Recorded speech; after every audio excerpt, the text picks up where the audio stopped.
Shepherds of Men is a secular movement started by three men of faith. We wholeheartedly believe that when we get the men right, we get the world right.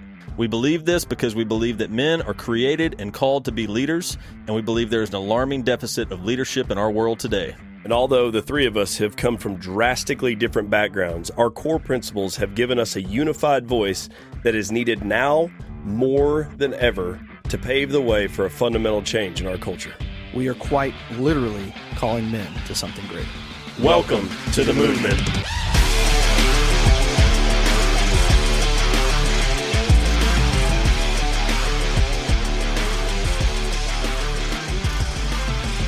What's up, guys? This is Wilson coming at you in the new and improved Ranked Studio Productions with O.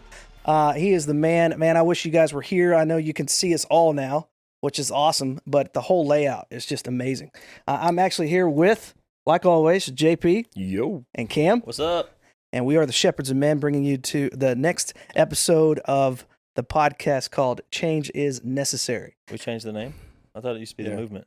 The podcast is called Change is Necessary No, the podcast episode. The episode. So you I change the did room, say you got to change everything. no. Change is not This necessary is the for everything, movement. not Yeah. the title. This is the movement. We are the Shepherds of Men. This episode is Change is Necessary. Damn. But anyway. It's never easy. Never easy. No, all the things that we've been talking about and just the culmination of all the episodes has come up to the point to where I was thinking, man, it's if you've listened to half, quite a few, whatever, of our episodes, the ultimate thing is that you need to change as an individual, not changing your ethics or changing your, well, I mean, you might need to, depending on what you feel like, or if you're right or wrong or whatever, but Fuck your feelings. Fuck Some your of y'all feelings, need yeah. to change your ethics because you ain't got none. yeah, if you don't have any, you need to get some, but your foundation, what you believe in and stuff, but change you. Just start changing for the better. And change is necessary because, I mean, it's the only way to do anything in life that's significant is that you're going to have to change in some way. Like whenever I got into sales for the very first time, dude, it was not easy. It was not something that came naturally. It wasn't something that I just was, just fell into it, and it was something fun or easy to do for me. It was actually a challenge, and I had to change a lot of things about my personality, my work ethic, the eye contact, a lot of different things that we've already talked about in a lot of these episodes. And I just want to call out people that's out there sitting on the bench, listening to our shit, but not willing to change.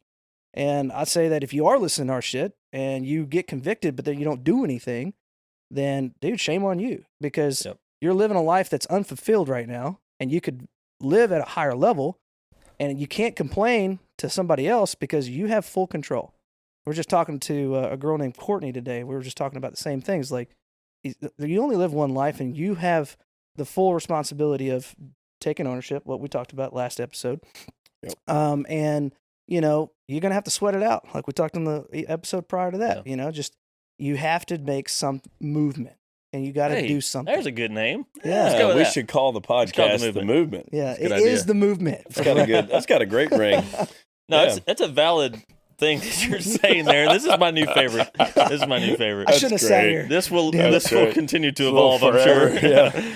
But no, I heard somebody else recently, I think it was maybe Sean Whalen or somebody saying that recently. It's like, hey, it's one thing to be like eat up content and be like, this is awesome, and it fires me up, and maybe I'm growing from it. But if you're not taking actionable steps to implement those things in your life, then you're really missing it. I mean, it's good that it makes you excited, and it's good that there's an emotional high there. And maybe you've changed a little bit unconsciously, but not to when you start taking daily, bite-sized pieces of things that you can implement in your life, then that content becomes exponentially more valuable. And it sounds arrogant to say, hey, if you're listening to our stuff and it's good and you're not doing anything with it, you're stupid. That's not really what we're saying, but you kind of are saying that, Yeah, I am. And it's not arrogant. It's true. It's because true. it'd be the same for us. Like if we were taking things in and we weren't applying them to our life, then what would be the point? Right.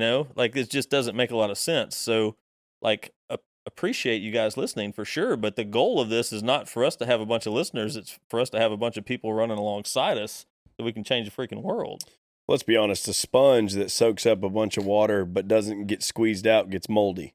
Ooh, You know, and where'd you look it's that up? and stuff. Well, that just Damn. came right off the top, Right. But I mean, it's true, and I think depictions sometimes when people don't have personal growth as a priority in their lives, they need things like that to relate to because they don't have that change in their life where they've taken on things that require them to be scared, that require them to, you know, put out some effort that they may not have done before. But, you know, it's like we always talk about, you know, like going to the gym. I mean, you go in there and you work out and stuff like that. And don't get me wrong. I mean, I'm probably sleeping about 4 hours a night right now, you know, as far as being split up and stuff with the new baby and everything. There's a lot of times I do not want to go to the gym. But I've never left and been like, I should not have gone to the gym. No, yeah, I've never done that. It's always a better feeling. Now I stretch myself, I know, and I'll tell you what, I to the point where like my coach is getting pretty hard on me as far as the workouts that I'm doing right now and stuff, and I get butterflies when I go in there. I'm like, this is gonna hurt. Not gonna be an easy day. This is gonna hurt. Like there's a pain that I know is coming.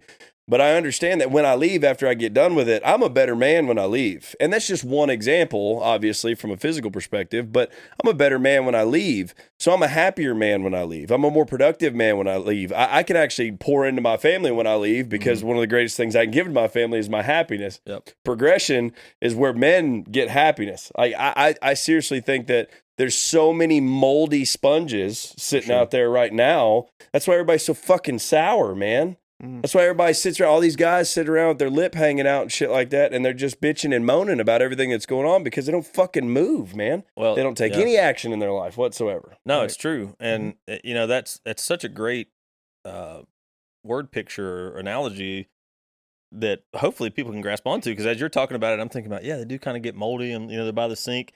We've been down in Florida this week, house sitting / vacationing. From my uncle's place, and I came back. It's gotta be awful. It's tough. Free trip to Florida for 2 weeks. Yeah. Well, nothing's free. 10 days. Get there. No, free housing. Free housing. Yeah. Free housing, free pool, but everything else we're paying for. But it's great. You know, we're going to do a trip anyway, so like this worked out great for everybody. And you know, I did fly back for a couple of days to do some work and to be here. But that was, I mean, it still worked out real great. But the thing I wanted to mention was to kind of piggyback on what you're saying about the sponge, and I'm thinking about a soggy sponge sitting around getting moldy. Well, we've got, you know, the kiddie pool in the backyard. We don't have like my uncle's pool. We got like the, you know, the other one, not the one that the dog fits in, but the bigger one.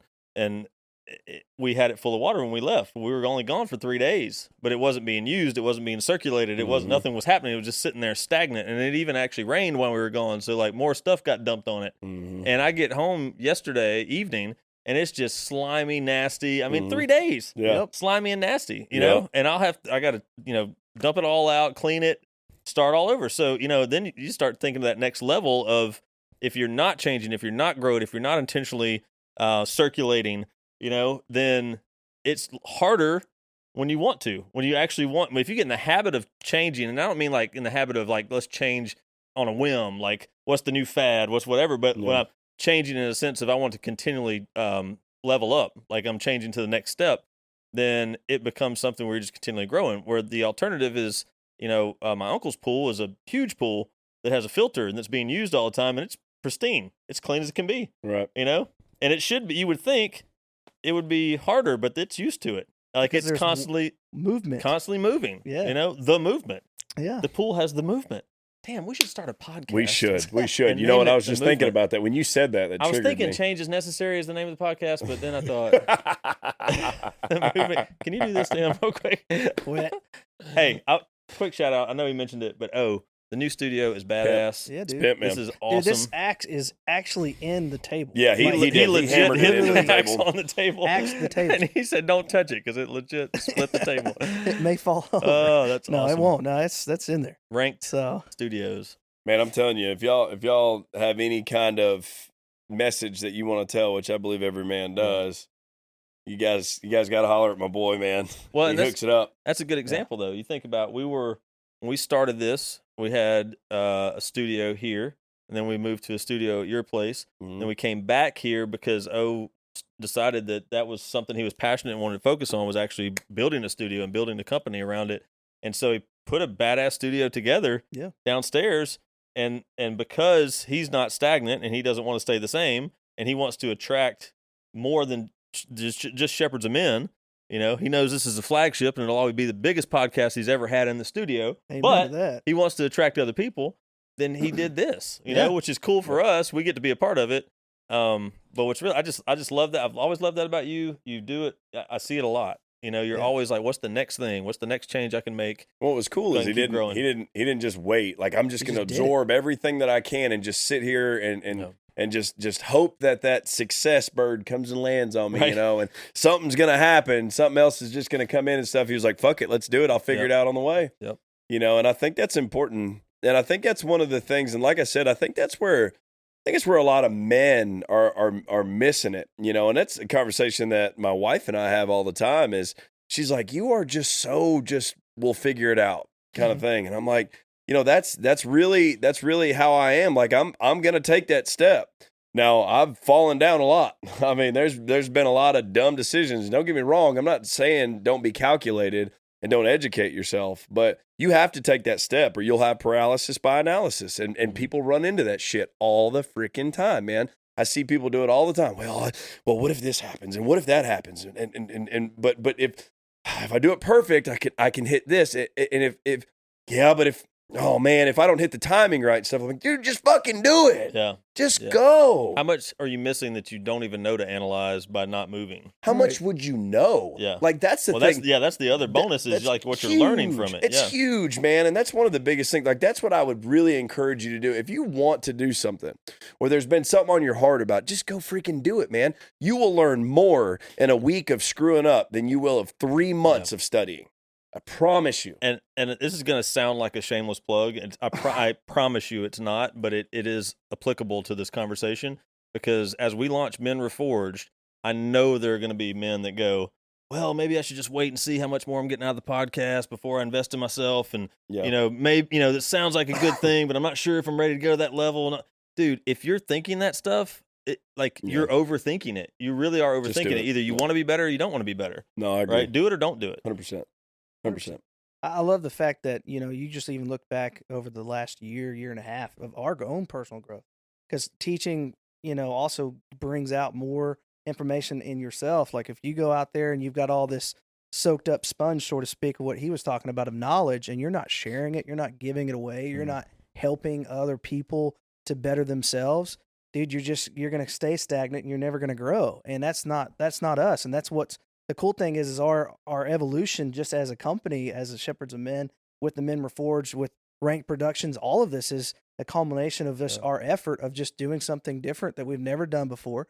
Hell, you should have heard us in the back behind the scenes prepping for all this shit in the beginning. It's like, what the hell are we going to talk about? What's this? You know, how is this going to work? You know, what are we going to do?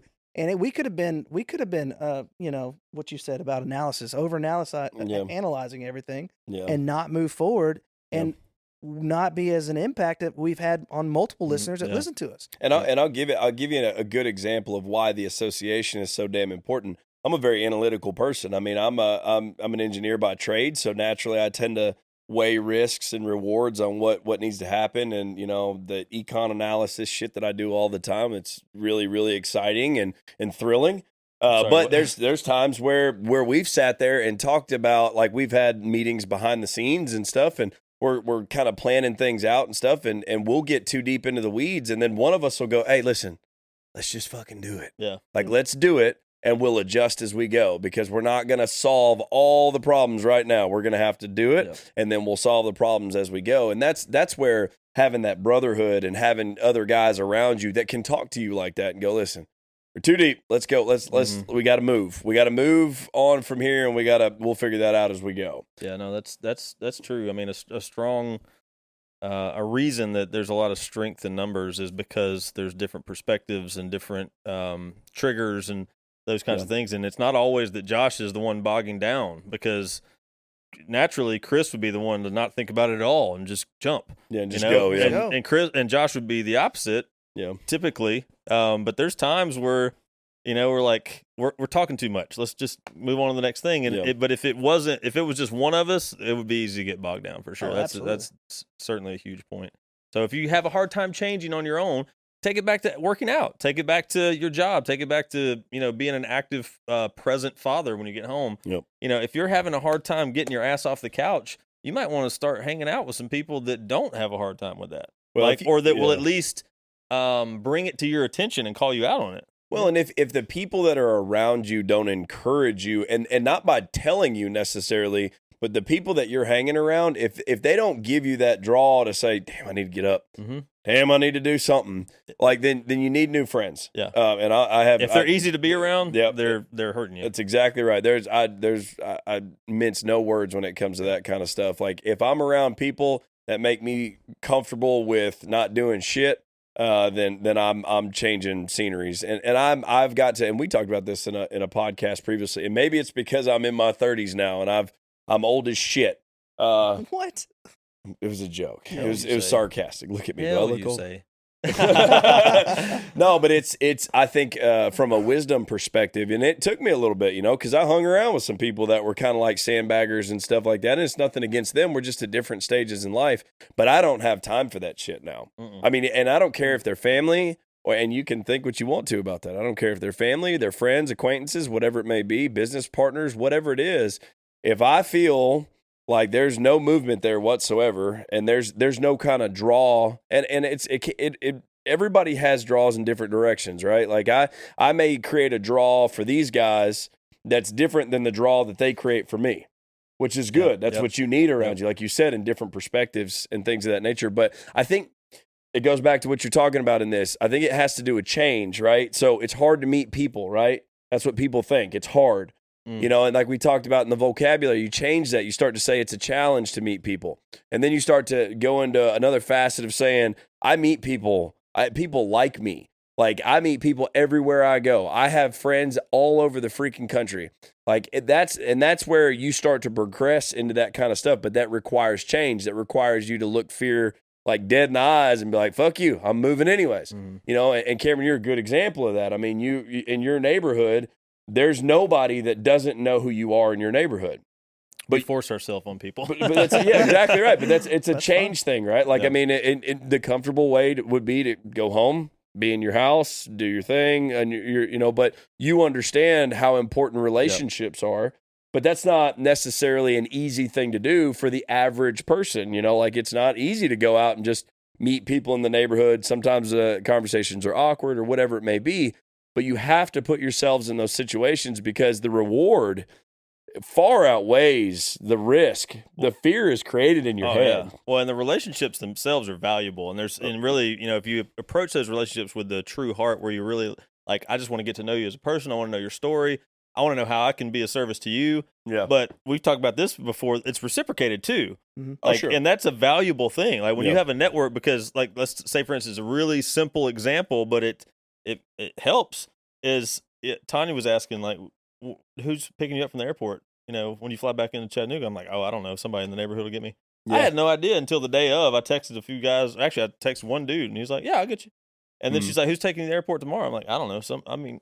There's like 15 people that I can just hit. And listen, that's not like, hey, I made friends with these guys so I could get a ride to the airport. That's stupid. We serve each other, right. And you have those relationships where you can go, hey, dude, you need a 10-minute ride. Luckily, we live pretty close. So it's like, you need a 10-minute ride? That's no problem. I'll come grab you, Yeah. And because they know if they hit me up, I'll do the same thing, Worst case scenario, you get an Uber. Yeah, well, exactly. Yeah. But that doesn't really help with the narrative that we're trying to I understand. Right I'm here. just saying. Hey, but that's coming out to figure it out. It's like, okay, so for sure. let's use that as a story, as an analogy. Say, what if you were in that position, but then you found out that you have nobody to get you to the airport? Are you going to just, I'd walk or run or get an Uber? Well, I'll tell you what's crazy about that is I'd sit there with my thumb up my ass and Yeah, complain and cry because nobody will take me to the airport. Exactly. You know what's funny, though? And that's what It's most like, people do. There have been times I can think of, and it wasn't that long ago. This was probably 3-4 years ago, where I had to take a vehicle into the shop and drop it off, or at the dealership or something and drop it off. And it was real last minute. I didn't have a ride lined up. And it was probably a couple miles from my house. Tanya was either out of town or committed to something else or whatever. And I didn't even think about it. Like I went and I was like, I'll just walk home. Yeah. And I'm not. Don't get me wrong. I don't want to walk home from everywhere. But what struck me at that time was like, you know how many people don't even put that as an option. Like you're too good to just walk home. It's 2 miles. Yeah. Like it's not going to kill you. Right. You know. And now, could I grab an Uber or something like? Yeah, I could. But I mean, there's a sidewalk, and you know. I mean, like, sometimes it's nice. Yeah. So but it is interesting to think. Like, I think once you start developing that habit of figuring it out mentality and being willing to change and being willing to do whatever, you get to a point where it doesn't even register that it won't work out. Yeah. You know what I mean? Like it doesn't even, like you were just saying, like Dina says, like you just are like, hey, let's just do it. Let's figure it out or it'll work out. Yeah. It never crosses my mind that stuff won't work out. Well, here's the thing. When you put yourself into stressful situations and you require yourself to change, you develop more confidence in situations that are unknown. Yeah. So as you step into these unknown situations, you go, dude, I figured it out before. Yeah. I'll figure it out again. Yeah. Like it's I not a didn't big die deal. last time. I'll probably be all right, you know? Yeah. And I know how to make friends. Yeah, I know how to make friends. Shoot somebody. Like hell, I'll bring people home. I don't yeah. But that's just like, so the people that have become very successful, and we'll just talk about from a business perspective, they talk about their mindset, right? Their ability to change and adapt is critical to their success. And that's why you can take a guy and remove all of his assets, all of his money that is successful and put him in a place where he doesn't even know anybody, and he will become successful again within a 2-year period of time. Almost guaranteed. Because it's not the money or the possessions that make him successful. It's the mindset that he's developed and the desire to change and adapt when needed. Yep. It's the same thing where we talk about this whole equality bullshit that everybody wants to talk about. If you go hand 100 people $10,000 each, I guarantee you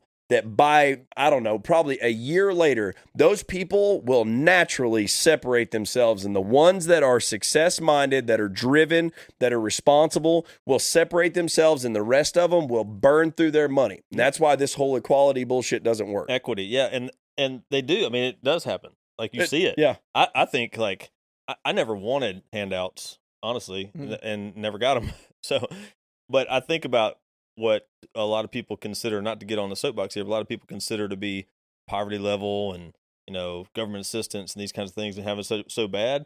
And I think about like what they get.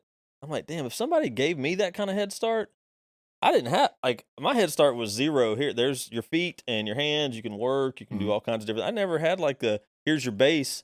Like here's a regular income. But you have more respect for yourself and what you've been able to accomplish. Yeah, I think respect myself it would be nice. and belief in the value of myself. Yeah. But you know, so here's the thing. Why do people get stuck in that situation? I mean, it's mental. Well, a lot of it is mental, and then a lot of it has to do with comfort, and a lot of it has to do with change and stuff. So when the government's giving you a check, they're giving you a place to live, they're giving you a cell phone, free TV, your health care is all paid for and stuff like that. You're scared to go out.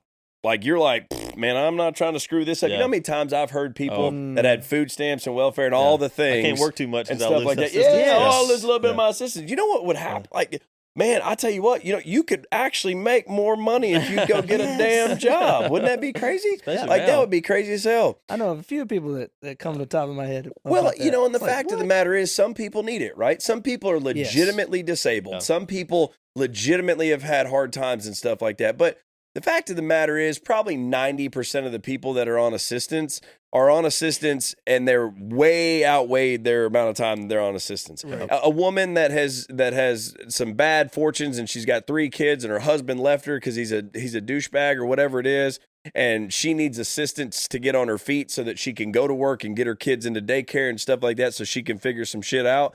Like, I give her all the credit in the world, and you take that money and use it for the right reasons. But when you start to use it, like what was Reagan was talking about, you know, welfare and all these different benefits and stuff that you get are a safety net, not a hammock, right? People fall down. Yep. The expectation of living in a free country is having the ability to fall, but getting back on your feet and taking back off again. The problem is we've got too used to falling and laying our happy asses down. And then, and that's and when it always goes back to personal responsibility. Yeah, absolutely, all the time. Yeah, you know, and then being willing to change. Like, now that I've fallen to the bottom, I appreciate you catching me, so I didn't die. Yep. But it's up to me to not To lay get here out on of this it. hammock forever. It's not to stay there not to stay there forever Well, and be a leech. and here's the thing: I don't judge people that are on those situations, but I hope to God that if you are a man and you have been on assistance for any extended period of time without effort to get back on your feet, you ought to be ashamed of yourself. Yeah. I'm not judging you, but you know internally that shit should eat you up, and if it doesn't, you need a gut check, dude. You need to you need to go pray or do something. Good Lord, I don't know what you need to do, but I couldn't imagine. I need transition surgery. Sorry, Wilson. Were we on track with what you dude, wanted to talk about? like for real. Well, okay. we're talking about change, Yeah. transition I surgery. I had like 4 questions, and y'all almost hit almost every one of them within, Damn, I going thought through. we got them all. And then the mindsets Yeah, of what I'm you a guys little were talking about, like you and I were on the same page, and you just spoke for me, which Well, probably I'm did a better sorry. job than Sorry what I about would have done. But I mean, yeah, you look at, if you look at anybody who's successful, businesses, whatever, they're always evolving, they're always changing, they're always growing and becoming better. Because if you don't, you're going to be left behind. That's where, like, we've all been in part of some companies that probably are not around anymore because they didn't evolve or change, and you have to, and just to grow. But Blockbuster. what's the hardest thing about creating lasting change in one's life? That was one question that I'd like to ask. The hardest thing about creating lasting change. Yes. Well, they say it takes 21 days to develop a habit. So if the pain of the change is, if you're not mentally tough enough to go through that pain long enough to understand that it's a consistent habit now, I think then that probably, a lot of people fall off. Like I was a smoker for 10 years. Not proud of it, but it is what it is. I did a lot of other dumb shit I'm not proud of. For not nearly as long, but certainly as effective. Well, that makes one of us. Yeah, right. I know. That's why I put you in the middle, because you have your purity is unbelievable. I'm telling you, you guys have no idea. It's like glowing lights. That's shining right. down. Yeah, We don't even need these guys. We don't even need these lights. But so I decided to change. I decided to quit. People have asked me before, like, how do you quit? Or I've heard people say, I don't know, I can't quit. I can't stand it. People, I can't quit. I can't quit. Shut the. Stop you saying can. No, you you can. decide not to. You just haven't decided to yet. Yeah. You're trying to get something to make you quit. You haven't decided to quit. I quit literally cold turkey, and I counted the days. This is how I did it. I just said, this is day 1. I'm not smoking. And then after day 1 was over, I was like, sweet, I made it through a day. Day 2, I counted. And after a handful of days, you go, this is day 5. Now I'm the kind of guy that I get competitive. So it's me versus me. So right. I'm not fucking up 5 days. That's a lot of commitment, you know? Yeah. So like, I'm on a streak, I'm going to keep going. But then you get to a point to where you finally realize, okay, I'm mentally tough enough to go as long as I need to go. And then it becomes a habit, and then it's gone. So you've got a new normal, not to use that freaking terminology, but you've got a new normal in your life that I couldn't care less about a cigarette and haven't for 15 years. Well, you've increased your baseline. Yeah. So you increased your next level of where you can start off of to become even better. And you just continue to add those building blocks, if you will, to a successful life. And it works in other stuff too. It works in fitness. It works in careers. I've done some dumb things. When I say dumb things, like some things, I do some things on a daily basis that a lot of people would look at and go, that's insane. I would not do that. Right. Like the amount of driving I do. And I'm not saying I'm always excited about it, but the return on investment's pretty good. And you get to a point to where you understand how to do it and make it work right for your lifestyle. And it's not nearly as challenging. Honestly, the most challenging thing about how much I drive now is filling up the gas tank of my truck. Well, that's Biden's fault. Yeah, so I don't even have to take responsibility for that. So that, but other than that, I mean, it just becomes a normal way to do things, Right. But if you looked at it, I think about, there was a guy named Larry that used to teach people, mentor people in business, and he would talk to them about what it looked like to put a certain structured business together, and he would say it's a puzzle, So you look at the top of the box, the picture that you look at to put the puzzle together, right? And if you just threw the pieces out there, it would look overwhelming. But if you look at the picture of it and what it all looks like together, you realize that this is a realistic thing. These can be put together, but you have to know what the end goal is, and then you can start putting the pieces together. But if you just, and Dave used to do some training on the entertainment center, like you get those old ass heavy entertainment centers from Walmart when you're broke and you can't afford a real one. Yes. But then you get it home and you realize you got 8 days worth of construction, with those little Allen wrenches. You got to have a hammer drill and all kinds of stuff. You're like, what the hell is this? Well, it's always got to have the Allen wrench. You're like literally putting a whole bench together with, and it's annoying. But at the same time, it's, if you just looked at the pieces and you threw the box out, you'd be like, wow, this is too much. I can't do this. If I looked at, I gotta stop smoking, 21 days, whatever. 21 days seems like a lot, but if I can just stop today, it's not that big a deal. If I can just put this together based on these instructions, it's not that big a deal. Yep. I've talked about Sean Whalen a couple of times. I've just been listening to a lot of his stuff recently, but he talks, reiterates things like, how to eat an elephant one bite at a time. Yep. And he talks about people trying to hit home runs all the time. Like, people are frustrated because they're trying to win in life. And I think Tim Grover talks about this in his new book, because Sean's reading that and he's been mentioning it a lot. But he's like, people are trying to win at life, but they're trying to win all at once. Yeah. Instead of winning a little bit every day. He's like, if you'll just stop focusing. Now, I'm sounding contradictory, but don't misunderstand. If you'll stop focusing on what the end goal is, don't misunderstand what I'm saying. Know what it is. But then John used to have this teaching. Set a goal. Develop a plan to get to the goal. Forget the goal and work the plan. So what that essentially means is, I know it takes 50 steps to get from here to that door. I don't have to look at the door anymore. I just need to look at step 1. And then I only have 49 left, and then step 2, and all I'm thinking about is the next step. But by the time I take 50 of them, goal is accomplished. Right. And I didn't have to think about it. Right. It's the same thing in life. All these different little scenarios, all these little analogies we're using. Stop trying to be successful. Stop trying to change from who you are as a person when you go to bed at night or when you wake up in the morning. And my story was always, when I woke up in the morning, I felt like an ass. I was just like, man, I'm better than this. There's more in me than this. I'm wasting potential every freaking morning. It drove me insane. Until one day I decided I was going to start making little changes. I'm going to go from dumbass to Andy Frisella. Whatever. Just somebody that I, respect as far as business and things like that. I'm not going to go from the top, I'm not Jeff Bezos. Not that I really agree with a lot of his stuff, but he's got a good bank account. I wasn't trying to do that overnight. But I could put some of the same habits in my life that they had. I could start reading. I could start listening to good content. I could start watching good YouTube videos or Instagram posts and positive, motivational, inspirational, personal growth things. I could hang out with better people. I could remove myself from the crabs in the bucket and hang out with the freaking sharks in the tank. Whatever. Right. And now we can sit here and do this and pass this on to somebody else, but.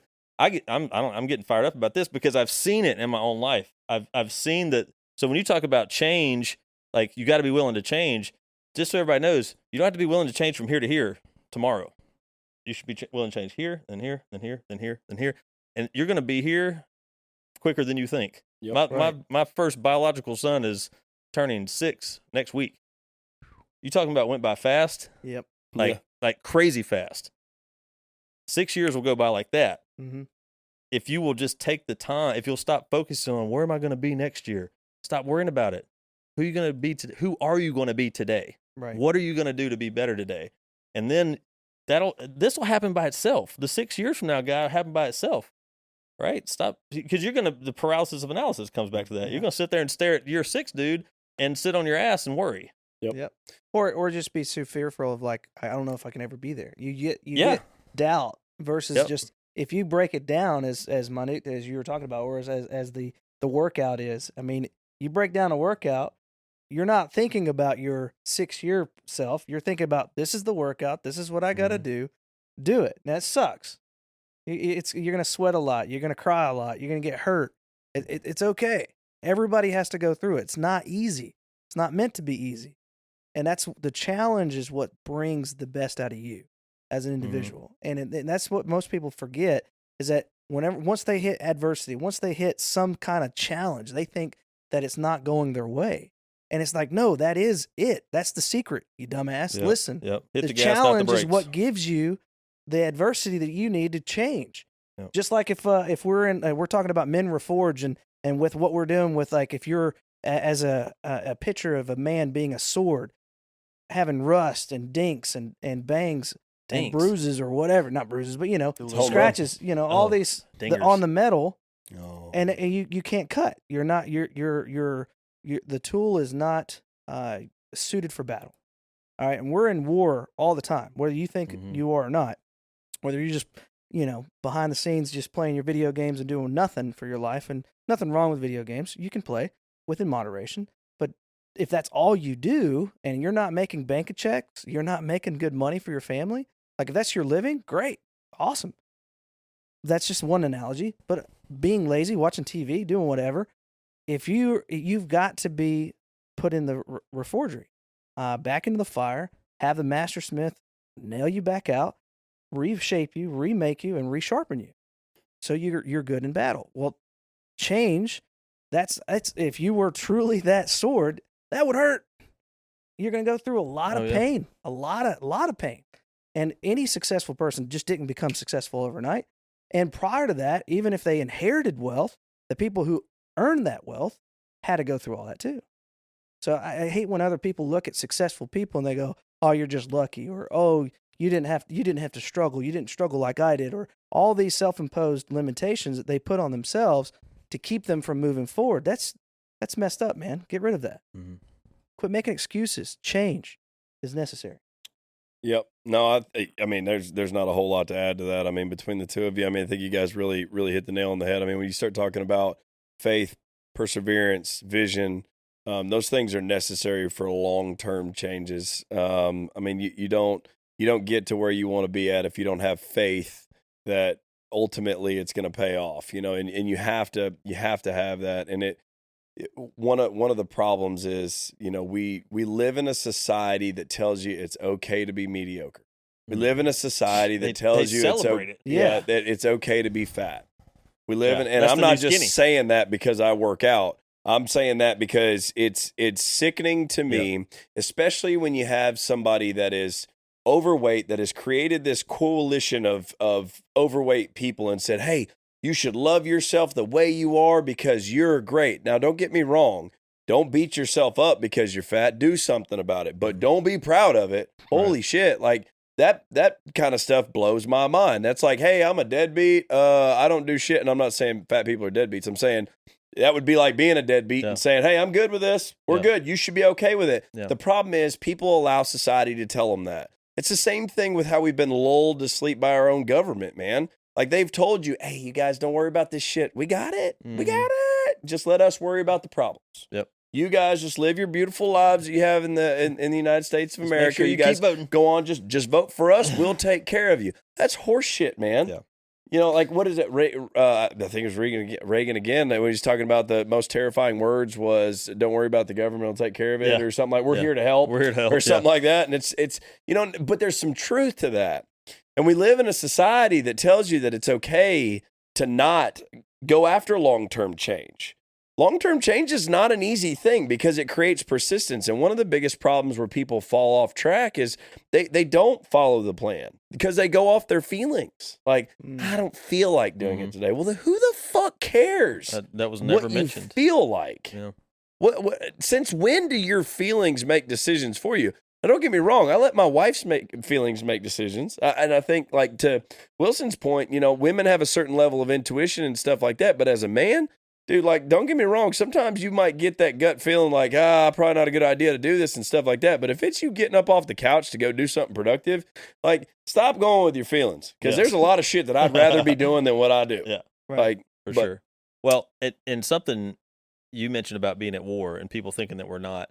I think the misconception is they don't realize how much they are actually losing the war. Oh, yeah. Is because in their mind, maybe they think, if I'm losing the war, I'm dead or I'm injured or whatever, things are really bad. No, you're right where the enemy wants you. Yep. When you're unproductive and you're slothful and you're a deadbeat, like Josh was saying, and all those things, when you're overweight and you're celebrating it, when you're below average and you're celebrating it, when society is going, when you're taking off personal responsibility and giving responsibility to the government, you are losing the war, and people don't understand that battle is going on daily, that there is a constant battle going on because there is a misconception of what it looks like to lose that battle. It's not, "Hey, you're eliminated." It's just, you're not a problem anymore. Wow. Or you're controllable, Well, here's back to responsibility that you were mentioning, JP. I actually had a conversation over our vacation with one of our family members, and I was asking him about how his job's going because he had some changes and stuff. And there was a position open that he could have taken, and I said, why didn't you take it? He goes, I'm kind of comfortable with where I'm at. I didn't really want the extra responsibilities that it would have. I really like what I do, and I'm thinking to myself, they do okay, but at the same time, if there was anything that I could go after, especially if I enjoyed the company that I worked with, I'm going after it. And so the mindset to me was just like, what are you doing to yourself? What if that opened up the doors to become VP one day or something else that was even more successful or more fulfilling for him? Yep. Because he enjoyed one piece of it, And I was like, okay, what's the difference? And he explained it and everything. I said, so, it's just something else you have to learn. It's just something new. There's nothing wrong with that. Right. And people settle too much. And then they go back and say, well, like, for example, his position is probably not the most secure position. So I think he probably could fulfill that anytime. So he's not like you are. You're in a position where you can't fulfill your position like that overnight. Yeah. They're going to be a bad motherfucker to take over your job, right? Yeah. So in his position, I wouldn't think he's so self-secure. So you have some people who go and say, oh, I got a secure job. I got a cushy job or whatever. Well, what that translates to mean is that you're easily replaced. Are you okay with that? Do you want to be easily replaced, or you want to be like, I'm irreplaceable? I'm not going anywhere. So you're going to, okay, so here's somebody who's listening to this. You complain about not having enough money in your bank account, or you not have enough time, or not have enough options, or not have enough quality time with your kids, whatever the case may be, whatever that is, insert that. And then you has passed up on opportunities to stretch yourself. For example, I've talked to people who are good personal people, like they can talk to like us. They could be great at sales. Oh, I'm not a salesperson. What? Are you not a salesperson because you never tried, or you're scared that you might fail? Well, what if that sales position could give you hundreds of thousands of dollars in your bank account that you can't do at a normal clock in, clock out hourly wage job? Give it a shot, especially when you're young. Now, if you're 50 and you have a solid career, maybe a little bit different. You might want to evaluate that unless you have a good amount of money. Then, hey, go for it. Change it. Do something. But if it's not giving you fulfillment, what are you doing? Like, I have so many people that are like, I am unhappy. But when I get off of work, that's the first thing I think about when I hear about an employee. The first thing they say, oh, looking forward to the Friday. Thank God it's Friday. That just tells me you're not fulfilling what you do. Yeah. So you're not willing to change that? How many years are you going to go by in your life unfulfilled and keep saying something like that? We were down in it's just sad. The whole "thank God it's Friday" thing. Now, trust me, I get it. Like I'm like anybody else. If I know that the truth is, all of us choose to get up at what time we want to get up every morning, whether we think we do or not. Right. Whatever job you're in, you chose to be there. So, and whether you choose to get up and work out before that job or not, or whatever it may be, or get up and read, or pray and meditate, all those different things. But there's certainly, I'm no different than any other person where I'm like, oh, tomorrow's a day where I don't have to go to my job, or I don't have certain responsibilities tomorrow that I would normally have. That is kind of like refreshing. But ultimately, it's not the same as we have put ourselves in a position where we can control that to a degree because we, have created a stronger financial situation. We can step away from things if we have to. And I say we, all of us, we've put ourselves in a position where we have a lot of responsibilities, but we can remove ourselves from those responsibilities if we absolutely want to or need to. Yeah. And then we can plug ourselves back in, but we've also created enough value in ourselves there that we're hard to replace, so that's why we can step away, because it's going to be hard to replace us. But I was thinking about that whole, are you living for the weekend kind of mentality? Well, we go down to Florida, and, my mom lives down there too. And we're actually having dinner, which was great. This is we're getting there. We're on a patio, but we're getting there. This is literally for my mom, my brother-in-law, and my sisters, the first time they've been to a restaurant in 15 months. Oh my God! Sorry, they wore a mask though. No. Well, on the way in, my mom did, and I'm not bashing them. Listen, there was certainly a different mentality, but I, as I told my wife, I was like, you know what? They're getting there. We're like the brother-in-law, sister, not so much. I mean, they're fine with it. They're doing whatever. But my mom has been the one that's been the most concerned about all this. And you start to realize that there's reasons that she's concerned outside of her personal stuff, and it's not the episode for that. But anyways, my point of all that was we're sitting there and our 2 young boys are with us. About halfway through the meal, they're crashing. Like they're Cash falls asleep on me. Owen's barely got his eyes open. And this was like the day after we had gotten there the night before or something like that. And she's like, oh, they're really sleepy or whatever. And I said, well, we're going pretty hard. And she kind of looked at me. She goes, but don't y'all always go hard? And I was like, yeah, I guess we kind of do. Because I was like, well, yesterday we traveled and then we did this, then we did this. And then I got to thinking back and I'm like, okay, so Thursday we went to a baseball game in Chattanooga. Friday we went out to dinner with the grandparents in Chattanooga. Saturday, y'all were down all day. We were on the boat all day. And then we hung out that night. Sunday, we went out to the lake house with our neighbor's family. Y'all were there. Monday, we did the Murph and then stayed, hung out all day and did whatever. I don't even know what happened. Tuesday, Wednesday, whatever. We had our work and evening activities, things like that. By Friday, we're driving to Florida. Saturday, we're at the pool. I mean, and I got to thinking, I was like, yeah, it's really not just a specific day. Like, it's not just all we can do is have fun on Saturday. But our kids are just they're used to it. They're used to just go, go, go, go, go. Now, they're no different than anybody else. Eventually, they got a nap, Right. But it was just, when you said that about living for the weekend, I was just thinking how grateful I am that we decided to make decisions, although that sounds weird. We made decisions that put us in a position to where either we can chill if we want to. Now, we certainly have some times where we're just hanging out. We might just watch a movie with the kids or whatever. But they're kind of few and far between because we like to go. We like to go move and associate and grow ourselves. Because when we're doing those kinds of things, we're getting stronger. I think that's a good example of how change can become addictive when you realize the benefits. Yeah. Because we do the same thing. We Oh, yeah. we go constantly. And there's always something, and we're bouncing around, and we're starting to learn that with 4 kids, sometimes we have to say no. Yeah. Because we put ourselves in some situations that we really don't want to be in because pain is necessary, suffering's a choice, right? Right. But it's one of those things where when we do sit, we're like, oh, okay, we're gonna take it easy, we're gonna chill. It never works out that way. No. We're sitting there, we're like, so what are we gonna do? What are we gonna do? What are we gonna do? So true. We said we were gonna chill. So true. Well, yeah, but how are we going to chill? What are we going to do while while we're really chilling? 2 hours, or can we just watch half the movie and then go to something else? What are we going to do while we're chilling? But that is a good example of how change is addictive. And here's the thing, and Wilson, I agree with you. I think that if you're miserable in your life and you're not doing what you want to do, and you wake up every day, if you look at it and say, dude, if 75% of everything that you do that day is stuff that you just absolutely hate, sometimes it's necessary. Sometimes you're the provider. Sometimes that's what you need to do. Sometimes there's some responsibilities that you need to take care of. But the progression and the path to where you want to be at better be there. Mm-hmm. That's where the magic happens. There's gonna be a lot of shit that you got to do that you don't want to do.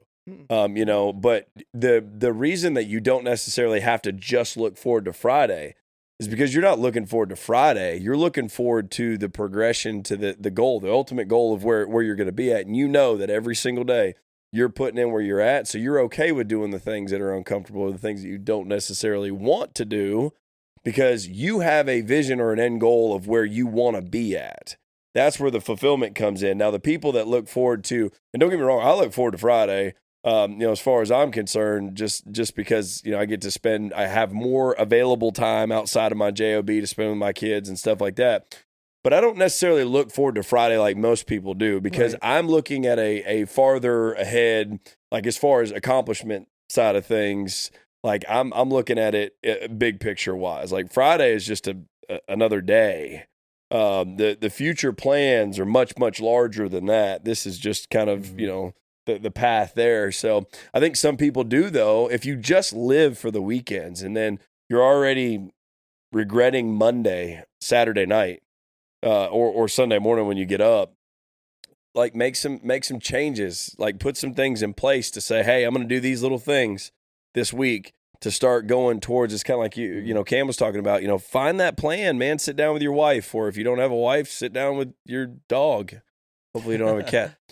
Sit down with your dog and Working on the dog and thing, create okay. a game plan, man. Find out what you want, and sometimes it might just take you moving. Like go do some shit that you've never done before. Yep. And then you'll find out some things that you really are passionate about. I mean, you never know. I mean, you might like to make pottery or something. Just go do shit. What's the movie? Ghost. Yeah. That's what came to my mind. Yeah. I was like, I mean, that could be passionate, I guess. But Yeah, Is it bad when you said Larry? The first thing that came to my mind was a cucumber. no, that just means you have 4 kids. Yeah. Good Lord. And you're Christian. VeggieTales, Oh, sorry. I digress. Oh, I could sing the whole thing. No, me too. Yeah. Okay, so in wrapping up, this is good shit. Yeah. What are some shit? Stop it! You see how they treat me? No, but what's some takeaways? What's a good strong takeaway that when you were changing, because we all changed, that you went through that helped you get past that either the doubt or the whatever it was that was kind of in the back of your mind, or it could be something physical. What is something that these listeners can take practical? Like, hey, here's a good thing. Well, I said it when somebody else was talking earlier. I have a tendency to just think out loud sometimes on here. So and you mentioned something, and I was thinking when you hit that wall or that pain or that whatever it is, when the point to where the change is not so convenient, is the mentality of hit the gas, not the brakes. That should be your trigger. Like it should be a trigger when it gets hard. The hard is where you start getting better. Like that's the only way you're ever going to get better. You know this because you're not better now because you're not willing to go through the hard. Like you already know this.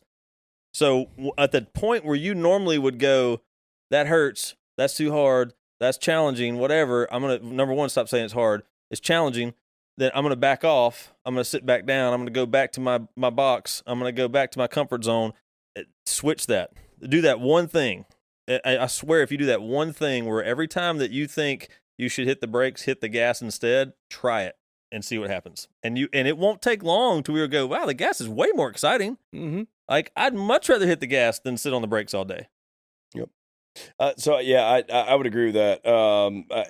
I think there's no better time than the present. And since I was a kid, I've always lived by a phrase that was very, very, very philosophical. That was I used to tell myself all the time, fuck it. Like that was my thing. I used to do it all the time. I remember at a young age riding my bicycle when we would build these shady ass ramps with these the press board plywood, cinder block and some wet particle board. Nothing holding it together. It's just on gravity. Stuff like that. Get one good one out of this, dude. And I was a lot of times I was the one that was like, we're sitting there looking at it, we're like, is that thing gonna stay up? And I was like, fuck it. And I used to go and I said it internally a lot and stuff like that. And you may say screw it or whatever works for you. But I also think that one of the things that as I've matured, I think journal. Like I think writing things down and journaling things is really going to help you on a daily basis because you can start to write down things that you're very grateful for, things that you really appreciate, and then things that you want to remove. Like, you know what, this stuff, and don't write it down like you're necessarily bitching, but like this is gone. Like this is gone. Because when you write it down, you create a mind-body connection with that. And I seriously think there's a lot of power in that. You might not think so. Do it for about 6 weeks and prove me wrong. But I think journaling is very important because there is that connection between your mind and your body. And you can start to write some things out and you can start to figure out some things like what you talked about. Like, I'm going to quit smoking. I'm done smoking. And then at that point, you check it off and say, fuck it. Yep. I'm starting tomorrow. There's no time better than the present. Or I'm starting right now. I just wrote it down. I'm starting right now.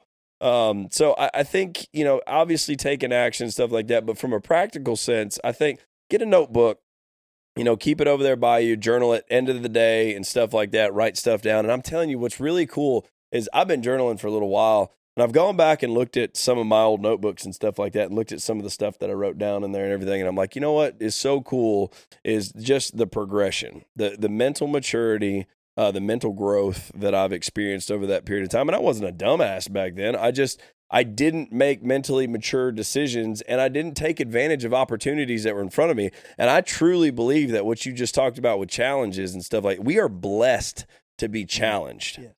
And you should look at it that way. And so, I mean, if I was going to give any kind of practical sense, that would be it.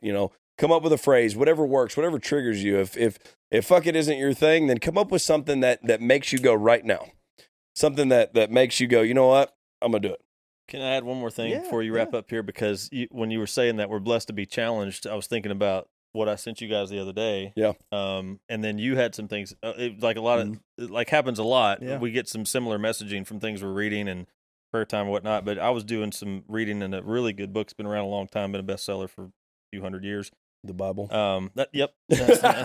And got it. Yes. It's actually 66 books in one. So it's, it's kind of hard to beat. It's like an encyclopedia. Yeah. But in Luke, they're it's telling the story. And if you're not a Christian and hadn't read the Bible, whatever, as we always say, don't miss the message. It's great principles regardless. You can go. It's Luke 4:14. There's a story of Jesus who was tempted. Satan, basically tempted him with all these different things and was trying to get him off course. Basically, let's just put it that way.